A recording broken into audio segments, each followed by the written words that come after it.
Hello everyone, আমার চ্যানেলে আপনাদের সবাইকে স্বাগতম জানাই। কেমন আছেন সবাই? আশা করি ভালোই আছেন। আজকে আমি কালী পুজোর রাত্রিবেলার কিছু মুহূর্ত আপনাদের সাথে শেয়ার করব। আর আমার এই ভিডিওটা আপলোড করতে দুদিন দেরি হয়ে গেছে। তো আজকে হলো কালী পুজো, আর কালী পুজোর রাত্রিবেলার আমাদের এখানে কীভাবে কালী পুজো হয় সব কিছু আপনাদের সাথে শেয়ার করব। তো আমি পুরো রেডি হয়ে গেছি, আর এখন বাজছে রাত্রি 10টা। আজকে আমি আমাদের এখানে কালী মন্দির, শ্মশান কালী মন্দিরে গিয়ে অঞ্জলি দেব। তো রেডি হয়ে গেছি, এখনই কিন্তু বেরিয়ে পড়ব। আর যাওয়ার পর পুজোটা আপনাদের সাথেও শেয়ার করব। আপনারা পুজোটা দেখবেন, খুবই ভালো লাগবে। তো আমি আমার ভিডিওটা এখান থেকে স্টার্ট করলাম, সন্ধ্যা থেকে ভিডিওটা স্টার্ট করলাম, কারণ আজকে দিওয়ালি। আর দিওয়ালির সময় পুরো বাড়িকে প্রদীপ জ্বালিয়ে সাজানো হয়, পুরো বাড়িটা প্রদীপের আলোয় আলোকিত করা হয়, আর খুবই সুন্দর লাগে। সবার বাড়ি কিন্তু দিওয়ালির দিন খুবই সুন্দর লাগে। আর কিছু বাজিও আনা হয়েছে, এই বাজিগুলো ফাটানো হবে সন্ধ্যাবেলা। পুরো বাড়িকে প্রদীপ দিয়ে সাজিয়ে তারপর কিছু বাজি ফাটানোর পর চলে যাব মায়ের মন্দিরে। আর আপনাদের এবছরের দিওয়ালিটা কেমন কাটলো অবশ্যই কমেন্টের মাধ্যমে জানাবেন।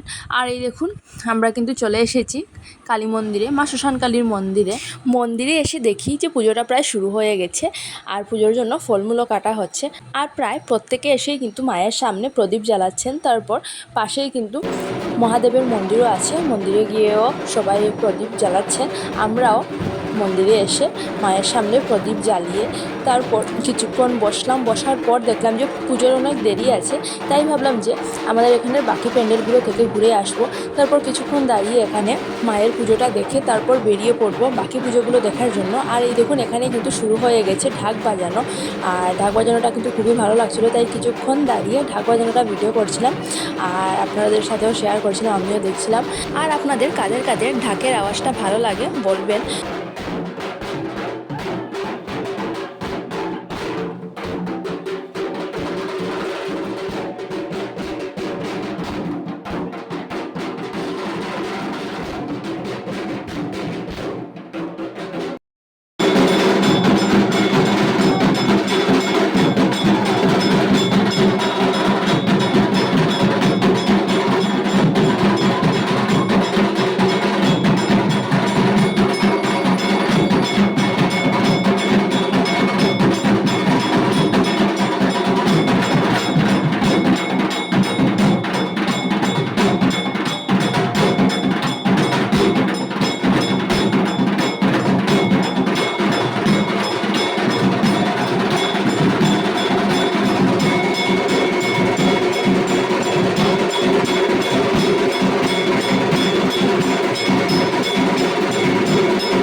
তো বেরিয়ে পড়লাম বাকি প্যান্ডেলগুলোতে যাওয়ার জন্য।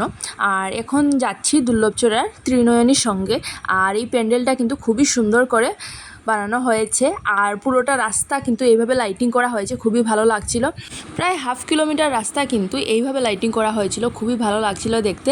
তো হাঁটতে হাঁটতে চলে এলাম ত্রিনয়নীর সঙ্গে। আর এখন এই প্যান্ডেলের ভিতর ঢুকবো, আর ঢুকার পর আপনাদের সাথে শেয়ার করব। আর এটার থিম হলো একটা পাহাড়, আর পাহাড়ের উপর মহাদেব বসে আছেন। এই দেখুন, এখন কিন্তু আমি ঢুকছি, আর আপনারা পুরোটা ভিডিও দেখবেন। এই দেখুন, পাহাড়ের উপর মহাদেব বসে আছেন। তো খুব সুন্দর হয়েছে এই প্যান্ডেলটা। এখন গিয়ে মাকে দর্শন করব, ভিতরে ঢুকে মাকে দর্শন করব। আর এই দেখুন মাকে, তো মায়ের মূর্তিটা কিন্তু খুবই সুন্দর হয়েছে। আর এখানেও কিন্তু পুজো চলছিল। তারপর জিজ্ঞেস করলাম যে এখানে অঞ্জলি কবে হবে, তো এখানেও লেটে অঞ্জলিটা হবে, 1:30-2টা বাজবে। এখানে কিছুক্ষণ বসে তারপর আবারও চলে গেলাম মা শ্মশান কালীর মন্দিরে। মা শ্মশান কালীর মন্দিরে গিয়ে আমি আর মা অঞ্জলি দেব, তাই এখানে বসবো। আর এখানে কিন্তু অনেকক্ষণ বসার পর অঞ্জলিটা দিতে পারবো। এখানে প্রায় 4 ঘন্টা বসেছিলাম অঞ্জলি দেওয়ার জন্য। আর বসে বসে শুধু ওদের ধুনুচি নাচ আর ঢাক বাজানো দেখছিলাম, আর দেখতে কিন্তু খুবই ভালো লাগছিল। আর প্রচুর ভিড় হয়েছিল কিন্তু আজকে কালী মন্দিরে। আর আমি কিন্তু এই প্রথমবার মায়ের অঞ্জলি দিচ্ছি, আর কখনো দেইনি। আর বসতে বসতে পুরো 3:30টার সময় কিন্তু আজকে অঞ্জলি দিয়েছি। ঢাকের তালের সাথে এই ধুনুচি নাচটা কিন্তু খুবই ভালো লাগে। আর এত সময় বসে আজকে এই ধুনুচি নাচটা দেখলাম। তো কিছুক্ষণ পর পর এক একজন এসে ধুনুচিটা নিয়ে তারপর ধুনুচি নাচছিল। আর আপনারাও কিছুক্ষণ এই ধুনুচি নাচটা দেখুন, দেখবেন খুবই ভালো লাগবে।